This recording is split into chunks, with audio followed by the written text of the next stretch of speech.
Production funding for Flying Squirrels Insider is made possible in part by Clean water is one of our most valuable resources. Conserving it should be all of our responsibility. Remember every day to make every drop count. Wash full loads, take shorter showers, turn off your faucet. Water, use it wisely. Let's commit to conserve. and by SciComm Technologies, celebrating 20 years in IT. SciComm is dedicated to helping customers stay on top of the tech wave, whatever comes next. Online at scicommtech.com. Today on FSI's 5th season premiere, Jay Burnham returns and is joined by his new broadcast partner, Gregg Caserta, as the new duo forecast the start to the 2016 Flying Squirrels season. And we go one-on-one with Vice President Todd Parnell to learn about all the new additions to the ballpark. Plus, one special Flying Squirrels icon announces his retirement. The 7th season of Flying Squirrels baseball will be the best to date. It's all straight ahead on the season premiere of FSI. Baseball season is here, and so is Flying Squirrels Insider. Welcome back, everybody, to the 5th season of Flying Squirrels Insider to kick off the 7th season of Flying Squirrels Baseball, April 14th. At the Diamond. On this episode, we're going to break down who we feel is going to start the season in Richmond and talk with the head honcho, Vice President Todd Parnell, to figure out exactly what new is happening around the Diamond. But first, we'd like to welcome back one of our big community partners, Utility Buddy, from the City of Richmond Department of Public Utilities. Utility Buddy is instrumental in conveying safety messages about natural gas, stormwater drainage, and calling 811 before you dig. Also this season, not a whole lot has changed except for the man to my left who you're going to meet in a minute, Gregg Caserta. We are going to be giving away free stuff once again. Scratch off the win, Flying Squirrels free stuff. Text FSI to 63975 throughout the program. Mobile marketing services provided by Opt-in Technologies. Message and data rates may apply. No purchase necessary. All right, on to who the Flying Squirrels in 2016 will be. And to talk about that and much more, I bring in my broadcast partner here on the set, Gregg Caserta. Mr. Caserta, thanks for being here today, my man. It's a pleasure, and I think like you, I think we're finally excited to get going. It's that time of year where you're ready to get back out there, you're ready to see what's new, and as you said, year 7 of the Flying Squirrels in Richmond. Challenges ahead, new faces, a new manager, and a lot of excitement with opening day just a few days away. We'll talk about that new manager. First, I wanted to let everybody know Gregg called up from the Florida State League, much like some of the Flying Squirrels players coming in from Advanced Day, California. All you have been doing the past month is reading about the Giants organization.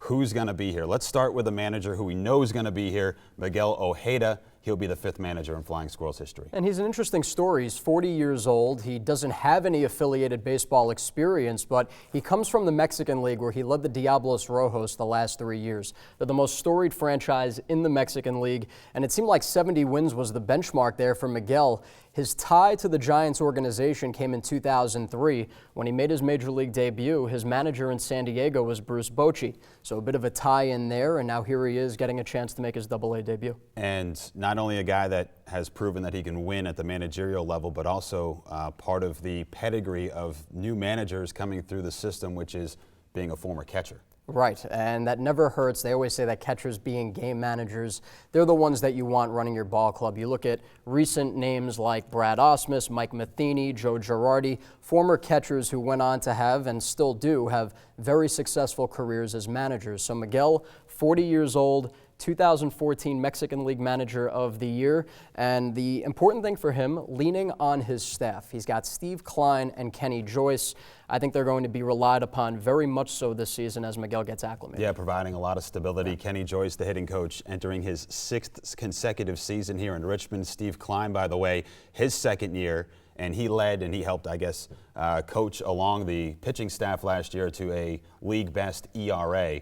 What does he have in the pipeline this year? It seems like he has more weapons at his disposal. If you just look at the rotation right at the top, you've got Tyler Beede and Adalberto Mejia, which is a nice one too. Then you have some names that can fill in like a Matt Gage or a DJ Snelton. The fact that Steve came in year one, led this staff to a 3.12 ERA, speaks volumes of the type of work that he did last year. And you have to remember there was a point where he had Josh Osich in his bullpen. Josh ultimately gets called up to Sacramento, and there was really no transition period for him. So the fact that he's got 1 year under his belt, I think that's very encouraging news for Flying Squirrels fans. And you feel that the rotation for the Flying Squirrels, we're going to talk about some of the newcomers that are heading here to Richmond, but you get a little bit of a taste of guys that were here last year that actually made their way through the Eastern League with regularity. Tyler Beede, a very exciting player, joined this team in August. He's a former first-round pick for the San Francisco Giants. You mentioned Adalberto Mejia. He's also a top 10 prospect for San Francisco, a guy that missed some time last year due to a suspension and injury. So at the start, coming out of the gates, and you mentioned Matt Gage as well, who also made a handful of starts down the stretch for this team. We don't know the rosters yet. They'll be announced Saturday night or Sunday morning as the team arrives here into the RVA, but you feel like there's going to be some strikes thrown, there's going to be some stability in that rotation. Oh, no question about it. And then if you look at the stabilizing forces in the bullpen, you have some veterans that have been there before, Jose Casilla, Pedro Rodriguez, Nestor Molina. They're in their 20s, late 20s, so they've been around the block, but I think that they provide these pieces that you need to kind of stabilize that bullpen, to have those set roles. I think this is a big year for Kyle Crick. He's somebody that's been talked about quite a bit, and for the first time in his career, he is not a top 30 prospect in the organization. At one point, he was the consecutive #1 selection in terms of Giants prospects. So I think this is a big year for him. Even Bruce Bochy said coming out of big league camp that Kyle needs to put it all together. They tried him as a reliever last season, and so they're really not sure what he is yet, but I think this is the year where he has no choice but to figure it out. Yeah, absolutely. And you mentioned they moved him to the bullpen. He still has that fastball, 94, 95 miles an hour. The secondary stuff hasn't fully been there, but it doesn't matter when he's pitching off that fastball. He can still get the swing and miss. He just needs to learn how to throw strikes. So year 3 of the Eastern League with Richmond. Can Kyle Crick put it together? We certainly hope so. He's going to be joined in that bullpen, we believe, by a member of the Giants' 40-man roster, Ray Black, a guy who throws, if not as hard, harder than Kyle Crick, believe it or not. He's been clocked at 103 miles per hour. Just think about that. You think about 100 as the benchmark. You think of Aroldis Chapman now with the Yankees, and triple digits is always special, but Ray Black has been clocked at 103. Problem for him, and it makes sense given that he throws so hard. He's battled a bevy of injuries the last few years. Last year he was sidelined twice with an oblique injury. Might have been the lat injury that limited him. But if he can stay healthy, and by all accounts he comes out of spring training feeling the best he's felt in years, you have somebody throwing high 90s in the back of your bullpen. That's a very dangerous weapon to have. Yeah, we've already mentioned guys like Black, Mejia, Beede that could start here in Richmond and finish in San Francisco, much like Kelby Tomlinson and Josh Osich did a year ago. We've actually buried the lead on you here, however. We're going to talk the offense. The Giants' #1 prospect, Christian Arroyo, set to start the season here at AA, and he's one of the most exciting prospects in the game. He's a top 100 prospect amongst many publications. Baseball America, Baseball Prospectus, and MLB.com all had him in the top 100, the only Giants prospect to crack all 3 lists. The scary thing is that he's only 20 years old, and he's playing a premier position at shortstop, which hasn't really been an issue for the Flying Squirrels the last few years. That's been pretty good. And one thing that you've heard about, and we talked about it recently, is that his maturity is what really comes across. That's something that Giants brass were very proud of with Christian, the fact that he handled himself with such composure during spring training, and the results were there. 12 games, he was 7 for 14, had a home run, and so he's going to be a very focal point, a very major part of this offense. We talk about #1 prospects, guys coming up through the system. The Squirrels have had their fair share. We mentioned Kyle Crick before. Gary Brown at one point was a #1 prospect several years ago for the Squirrels. Arroyo is going to be 20 when he starts here, and the younger you are at the higher levels, the bigger of a prospect you will be. So a lot of national media is going to be following Arroyo on the left side of the infield. He's going to be joined by another highly touted prospect, and that's Ryder Jones at third base. Ryder Jones, one of the few lefty bats with any name recognition in the Giants organization. He was actually the second-round pick after Arroyo back in 2013. A lot of people felt it was an odd move taking 2 high school infielders with the Giants' first 2 picks. The knock on him is that he really hasn't done anything. He doesn't have that one intangible so far that you could say, okay, there's a little bit of potential there. He needs to hit for more power. He only had 6 home runs in San Jose a year ago, and that number figures to be capped playing at the Diamond. You know, maybe he can get to 12 or 13 at some point.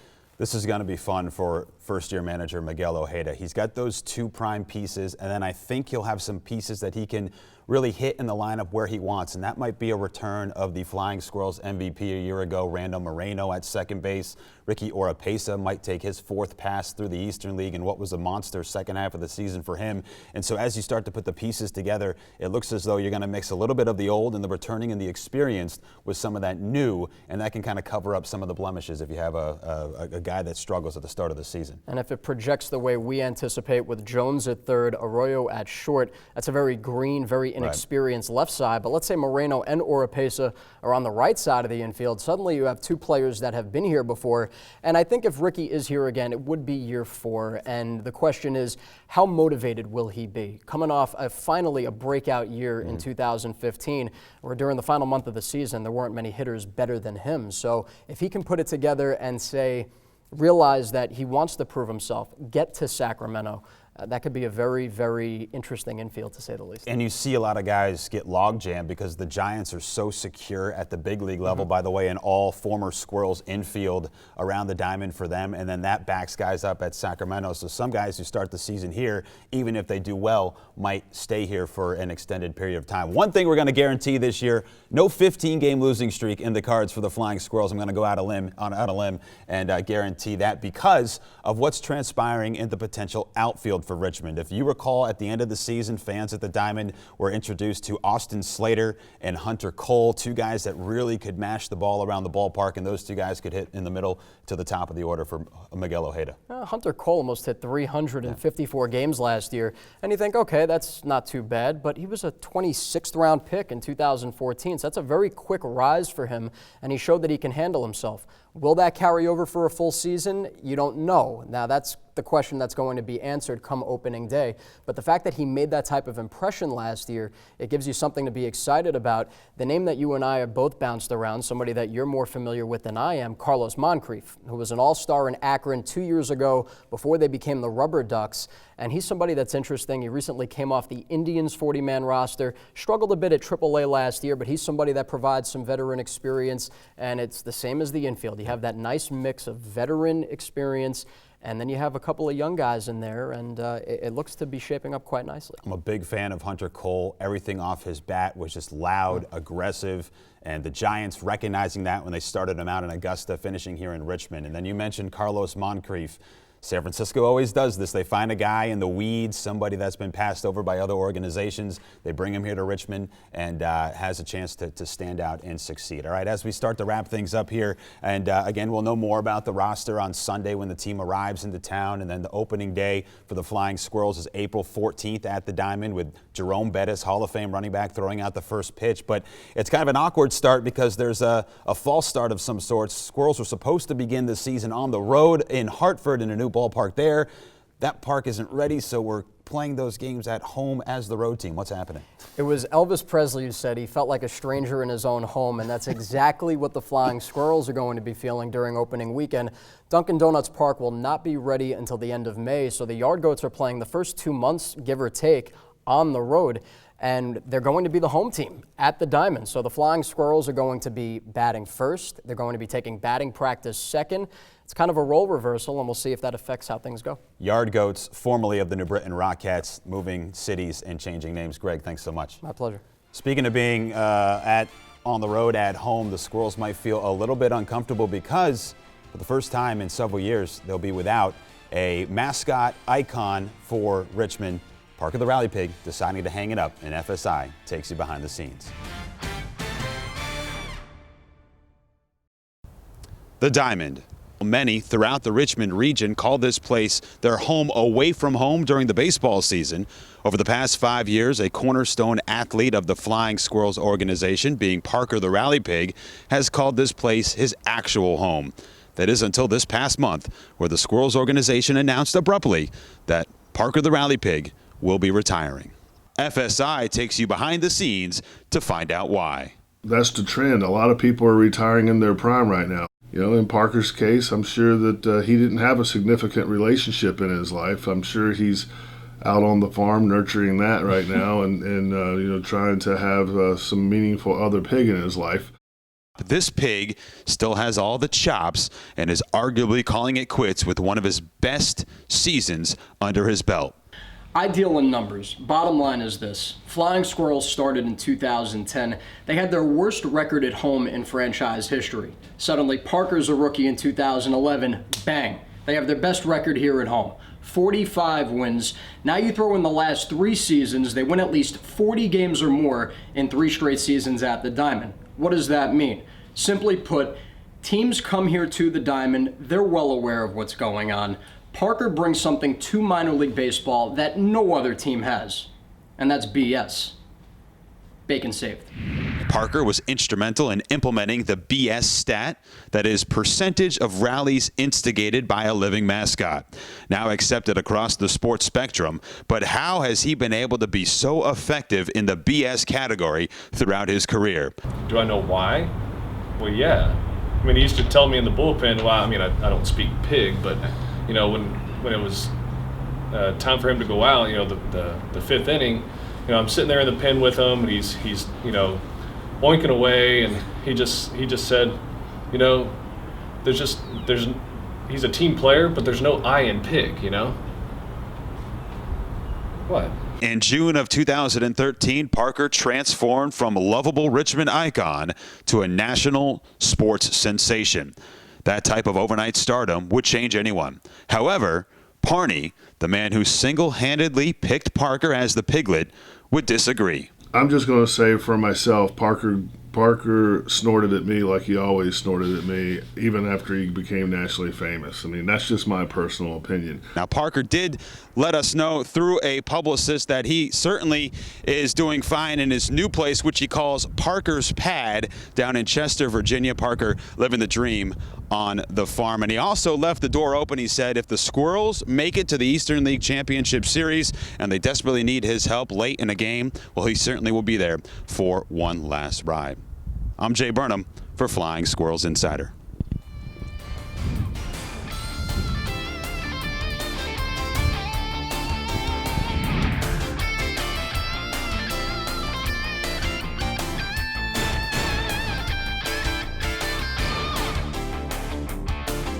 Back here on Flying Squirrels Insider, we're going to miss Parker the rally pig this year, but we're going to bring in our own head hog, the pig picker himself, Mr. Todd Parnell, Vice President of the Flying Squirrels. Parn, nice pants. Well, these are getting ready for the season. I know that you probably wanted me to retire instead of Parker, but my pants have not retired. We're just getting ready to roll in, and then I also brought my San Francisco Giants shoes today, too. And speaking about the Giants, the Squirrels announced a couple weeks ago that a 4-year PDC extension with that club. What does that mean for this organization? Well, it's great. It means I get to wear these shoes and don't have to get some other ones for the next 4 years, but it showed a lot of confidence the Giants have in us, particularly with the lease situation that's not extended at this point past 2017, but we all have confidence that something's going to work out with a new ballpark and or a lease extension.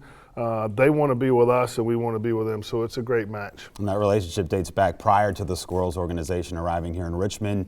Believe it or not, you're entering the 7th season of Flying Squirrels baseball. I really can't believe it. It's just been such a wonderful run with the fans, with the living here in this community, getting to know and love people like yourself that have moved in. It's an overused cliche in sports that we're a family, but we are a family. You and I spend more time with each other and the rest of our full-time staff than we do our own family. So it's been great, and I think the best is yet to come. I truly believe the best is yet to come, starting with this year. Well, let's talk about that 7th season. How do you stay fresh? I'm really helping you with the segue. You are, yeah. You're such a pro.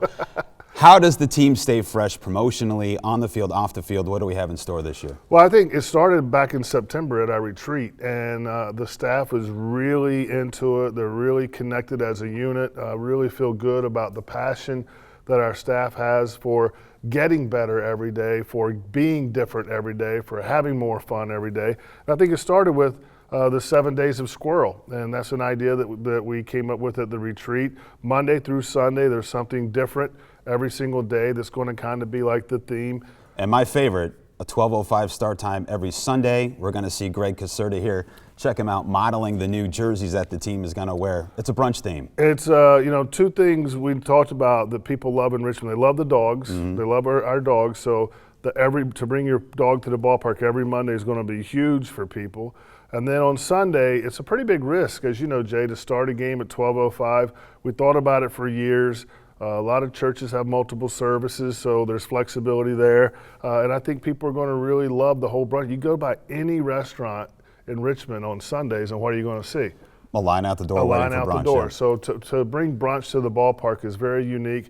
It's either going to get me fired or we're going to all have a great year. And you get to eat your brunch out of a batting helmet, which is kind of a cool twist this year with a scramble of eggs and tater tots and the like. So we're excited about that. A lot of great menu items there that'll be unique. One of the unique things about the start of the season is a buddy of yours is coming to town on April 14th. Hall of Fame running back Jerome Bettis. How'd you pull that off? Played golf with him in Arizona and let him beat me, and then we were in good shape. But no, Jerome's a great guy. We've been friends for years.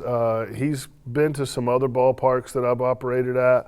Really excited about coming to Richmond. Wait, let me stop you there. You've been friends. You were at his Hall of Fame induction ceremony to the NFL Hall of Fame last year, so a little bit more than friends. Well, it's just a special relationship. He's great. He treats my kids great, and that was a trip of a lifetime. As Jamal Doak said, how many of your friends are ever going to get inducted into the Hall of Fame? And I said one. He said, well, get out here and see us. So we did. April 14th, we do say goodbye to Parker the Rally Pig, although he's not going too far. He's going to be down in Chester, Virginia, but we're going to welcome in a new mascot for the Flying Squirrels, and this is something that's been in the works as well for a while. See, one of the things I'm really excited about this year, Jay, is I think we really listened. There have been fans that have asked about a female, in their words, Nutsy, female mascot. Nutsy's his own brand for years. And so I think we listen to that. We're listening about the dogs. People enjoy the dogs. We listen about the brunch. So I think we stay at the front gate for a reason every night, and that's to hear what people say. So we're excited about the new mascot. We're excited about really trying to make tweaks to freshen everything up too. And we'll have the new mascot's name on April 14th, opening day, along with Jerome Bettis and all the fun. However, there's a little bit of pre-fun this year. Can you kind of outline exactly what's happening at the start of the season before the Squirrels actually have their home opener? There's going to be 3 days of baseball earlier in the week. Well, if you ever wanted to see what our road jerseys look like, you're going to have an opportunity on April 7th, 8th, and 9th. The new ballpark being built in Hartford is not going to be ready on time, so the league office mandated that we play those 4 games in 3 days. And I want to give a quick shout out to our friends at Sports Backers, because we're working with them to bring RVA Home Run Weekend, because it's the same weekend as the Monument Avenue 10K. So there's a lot of special offers and promotions between Sports Backers and the Squirrels that weekend. So it should be a lot of fun. It'll allow us to kind of do some dry runs before the home opener on April 14th. That's my boss, the Vice President, Todd Parnell. Look at the bling there. Thanks so much for joining us, Parn. Thanks for joining us here on FSI.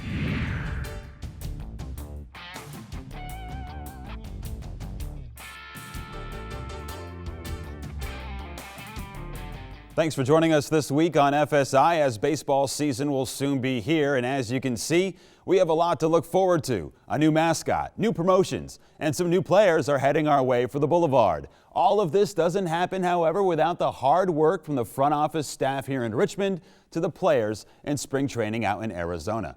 And it's same here on Flying Squirrels Insider, as Gregg and I put our camera crew through their paces for preparation of their 5th season of Flying Squirrels baseball. Let's take a look at spring training for our camera operators. I feel this could be my year.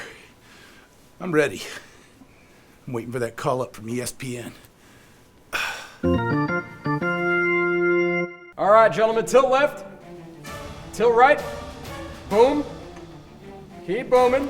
There you go, zoom, zoom, focus. Now we're talking, there we go. Good job, 1. Way to go, 2. Come on, 3. Follow the baseball. You're killing me, Smalls. This isn't Bob Ross. There's no happy accidents here. This is Flying Squirrels Insider Season 5. 1, 2, 3, I miss 4, laser. 5. the vid. You gotta be on point. Zoom, zoom, and focus. Boom, and focus. Ow! What? My thumb. I think I heard a pop. All right, let me see. Hold it up. Oh, yeah. That's a broken nail. Oh. I hate to tell you this, but you're going to the DL. You're gonna have to miss the opener, kid. Sorry. Hold it. 3, come here. There's no doubt about it, you got some good moves, kid. But your command just isn't there. I was talking with some of the producers, and it looks like we're gonna have to send you back to cable access this year. Not cable access. Cable access. However, we're gonna reevaluate in the middle of the summer, see if we're doing any better. But I'm gonna need that lens cap from you. Yep, hand it over. Off your cameras, let's go. Everybody, let's go. Hey, Mr. Wahoo. What, I'm waiting for you now? Take a knee, everybody. All right, guys, listen up. Here's the deal. We've had a bit of a tough spring. We've had to let some people go. We've had to demote some others. But kneeling before us is the core of Flying Squirrels Insider. I feel there's some room to grow for us going forward, but this is our team. You guys are it. And we're going to have the best season of Flying Squirrels Insider ever. We're going to grab a ton of ratings. Now let's go hit the buffet. Whoa, the buffet, yeah.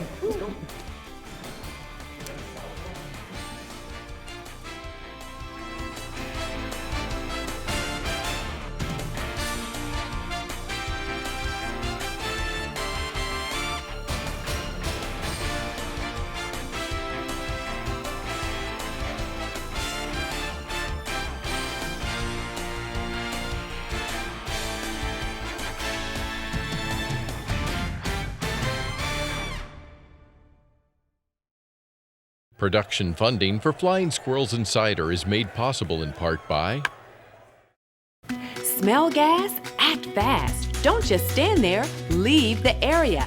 Get out. Go where the smell is no longer present and call 911. Making you aware, keeping you safe. We're Richmond's Natural Gas Safety Awareness Program. and by SciComm Technologies, celebrating 20 years in IT. SciComm is dedicated to helping customers stay on top of the tech wave, whatever comes next. Online at scicommtech.com.